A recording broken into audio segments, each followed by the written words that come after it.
अभी ठीक से लोकसभा चुनाव संपन्न भी नहीं हुआ है और 2025 की विधानसभा चुनाव की तैयारी करना अभी से सभी पार्टियां शुरू भी कर दिया है। बात इंडिया गठबंधन की करें तो बिहार में आगामी विधानसभा चुनाव इंडिया गठबंधन तेजस्वी प्रसाद यादव के चेहरे पर लड़ेगा। राजद सहित इंडिया गठबंधन के अन्य घटक दल जल्द ही विधानसभा चुनाव की तैयारी में जुटेंगे।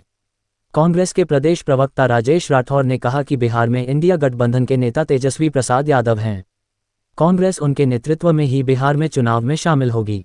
हालांकि इसकी अधिकृत घोषणा चुनाव के दौरान की जाएगी। वीआईपी के राष्ट्रीय प्रवक्ता देवज्योति ने भी तेजस्वी प्रसाद यादव के नेतृत्व में आगामी विधानसभा चुनाव में शामिल होने पर सहमति जताई।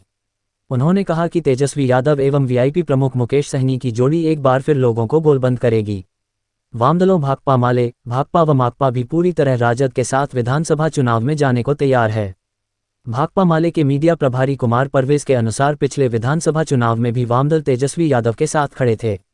उन्हें महागठबंधन के अंतर्गत ही चुनाव में 16 सीटें, भाकपा माले 12, भाकपा व माकपा 2-2 हासिल हुई थी। नतीजतन भाकपा माले की एक सदस्य को विधान परिषद में भी स्थान मिला।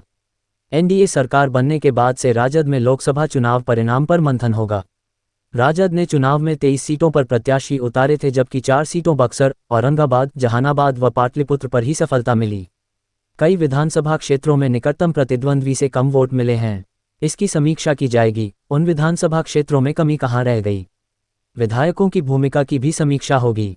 पिछले विधानसभा चुनाव में राजद ने 76 सीटें हासिल की थी और सबसे बड़ा दल बनकर उभरा था, किंतु तब राजद सत्ता से 2 कदम दूर रह गया था।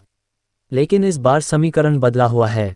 तब लोजपा आरके चिराग पासवान अकेले चुनाव मैदान में थे और उनके प्रदर्शन से एनडीए और खासकर जदयू को नुकसान हुआ था, जबकि इस बार वे सत्ता पक्ष के साथ हैं।